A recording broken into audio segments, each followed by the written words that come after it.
Yung tatanungin, sino ang inyong susuportahan? Team Marcos, Team Duterte, Team Makabayan, Team Dilawan? Duterte. Duterte siya. Bakit siya Duterte? Kasi nung siya yung po, talagang naubos lahat ng adik. Ganun ba? Kaso may natira pa konti. So, sana maibalik. Ngayon ho ba umusbong ulit ang mga adik sa... Oo, grabe. Lalo na sa Payata sa amin. Sa Payatas pa ba? Ang layo ba rin, no? Kahit saan man lugar. So kung saan lugar meron talaga. Pero kung may babalik si Duterte, kahit nalang Vice President, okay yan. So hindi na siya pwede tumakbo ng Vice President. So isusolid ho ba natin lahat ang dala niyang mga senatorial state? Solid talaga? Solid talaga. Solid kasi. Payatas nga siya, maganda ng lugar yan. Maganda po. Pero nung si Duterte yung umupo, talagang mas gumanda kasi talagang siguro naglaylo lang sila. Sa ngayon ho ba, ano yung obserbasyon niya sa sa nangyayari ngayon? Binoto kasi si Marcos kaso medyo parang natupad naman yung 20 pesos. Natupad naman kaso per cap. Per cap siya. Akala 20 pesos. 20 pesos na pang 20 pesos. Pero per kilo wala. 1 point. Ayun na lang. So akin lang, mas okay pa rin si Duterte pa rin. Marcos una pa lang. Tatay na. Pero sa anak wala.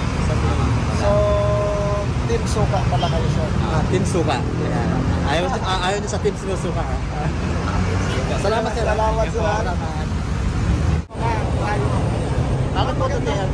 Umaga, so natin Mayo, magkaroon tayo ng dalawang senador. Kung kayo tatanungin, sino ang yung napupusuhan? Team Marcos, Team Duterte, Team Makabayan, Team Duterte. Kasi mas marami siyang nagawa. Isa pa lang ng pagpasok niya, masasabi mo marami na siyang nagawa. Kaya Team Duterte. Ma'am, ano yung nagawa ni Duterte na nagustuhan niyo? Tulad ng ano po? Tulad ng mga yung droga, number 1 yan. Sa ngayon ho ba, ano ho ba yung nakikita niyo sa administrasyon niya? Parang walang nagbago. Walang nabago po. Yung sinasabing pabababae ni Marcos, wala naman. Yung bigas natin na sinasabi niya 20 pesos, hindi naman natupad. Samantalang yung pag-upuma lang ni Duterte, ang dami niya nang nagawa. Yun ang masasabi ko kaya Duterte. Ano ba nagawa ni Marcos ngayon sa tingin nyo? Parang wala akong nakikita. Ano po naramdaman po natin? Wala. Lalong tumaas. Ganun po ba? Lalong tumaas. Hindi katulad yung kay Duterte, naramdaman mo may nagbago. Ayun yung masasabi. Salamat po. Thank you mama. Maraming salamat po. Dalawang senador, kung kayo po ang tatanungin, sino ang inyong susuportahan? Team Marcos, Team Duterte, Team Makabayan, Team Dilawan? Duterte. Bakit siya Duterte? Dahil maganda siya magbigay ng Mandato. utos. At lahat ko yung nakakasunod. Taga saan kayo? Binangonan po. Ano yan lang sir, papahayag na siya? Ayun lang masasabi niya. So salamat Salamat. Sa darating na eleksyon, sa May 2025, maghalal tayo 12 senador. No? Kung kayo tatanungin, sino ang inyong napupusuan na suportahan? Team Marcos, Team Duterte, Team Makabayan, Team Dilawan. Sino po ang inyong napupusuan? Sa ngayon kasi sir, undecided pa ako. Po. Kumbaga nagtinitimbang-timbang ko pa yung mga kandidato. Siyempre, kailangan nating isipin muna kung sino yung narapat na kasi yun ang mas malaking impact po kasi kung biglaan tayo magdidesisyon na hindi natin sigurado yung mga kandidato. Pero may mga karamihan naman po kasi magaganda yung mga nila, yung mga Plataforma? Plataforma nila. Taga saan po kayo ma'am? Dito lang po ako sa Escola, sir. Kumbaga, ititimbangin ko muna, sir. Wala pa bang namumuo sa nangyayari ngayon sa kasalukuyan? Kung sino ba talaga mas magaling mamuno? Yung nakaraan ba o yung kasalukuyan? Parang lang kasi Sa ngayon kasi, parang nag-ano pa ako. Tinitimbang-timbang ko Sa pa ngayon talaga. ba, lalong bumuti ba ang kalagayan natin? Parang Ang naging sa ngayon goals? kasi ang hirap sir ng ano natin. Kalagayan natin. Oo, kalagayan. Sa ngayon? Lalo yung mga pagkain, lahat tumataas na. Tumataas na. Ang hirap mag-budget yung 1,000 namin. Parang Diba? ang hirap na pagkasya. Magkano yung kilo ng baboy? Sobrang mahal po nung ay, mga bilihin ngayon. Kumbaga, mas prepare ko yung nakaraan kasi parang sa safety lang Sa safety, ano? Sa safety lang sir, parang mas safe kung yung Sa gabi. Oo, sa gabi. Magala ka. Ngayon ang hirap na sir, nakakatakot na naman. Nag-iba na naman ba yung mga Hmm, tao parang na ganun, sir. ano yan? Oo sir. Parang mas secure tayo nung last Kanino? kay Duterte sir. Pero ngayon parang ang hirap na. Tama.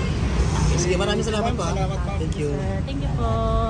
Ating na eleksyon, no? Maghalal tayo ng 12 senador. Kung kayo tatanungin, sino ang inyong napupusuan ang susuportahan na grupo? Team Marcos, Team Duterte, Team Makabayan, Team Dilawan, sir. Team Marcos. Team Marcos kayo, sir. Bakit sa si Marcos, sir? Kasi alam naman natin yung nangyari sa Team Duterte, di ba? Kaya Team Marcos ako. Okay, sir. Salamat, sir. Okay, salamat po, sir. Mas maganda kasi yung ano pa lang pala pagmamalakad ng kumpara sa ngayon na talamakang mga kriminal, mga nang-hold up. Basta Team Duterte kami. Lahat kami nito Team Duterte. Ayan po. Salamat po, ha. Thank you po. Salamat. Duterte. Ma'am, ano yung pinakagusto mo doon kay President Duterte? Yung halos wala ng adik. Lahat ng polis parang ano sa bawat corner ng ano. Ngayon kasi wala nang halos polis. 30 lang. Thank you, ma'am, ha. Salamat po. Thank you po. Team Duterte si ma'am. Team Duterte. Ma'am, magandang umaga. Sa darating na Mayo, maghalal tayo ng 12 senador. Kung kayo tatanungin, sino ang inyong napupusuan sa susuportahan? Team Marcos, Team Duterte, Team Makabayan, Team Dilawan. Team Duterte po. Bakit Team Duterte? Kasi po siya, kakaupo niya lang, marami na siyang nagawa eh. Alam mo ba? Ano ang mga nagagawa na? Unang-una po yung mga sa drugs po. Nabawasan. Tapos, Tapos po, maganda po yung nagawa niya dito sa atin, sa Pilipinas po. Si Marcos ba wala akong nagawa sa mga drugs? Para po wala po kami nararamdaman. lalong lumala mo. Naging invisible na ba sila? Parang wala po talaga. Thank you, ma'am, ha. Maraming salamat. Yan, Team Duterte si ma'am, mga kababayan. Kanya, sabi nga niya, tuloy-tuloy lang kayo, basta nandito lang ako. Sabi na sa interview.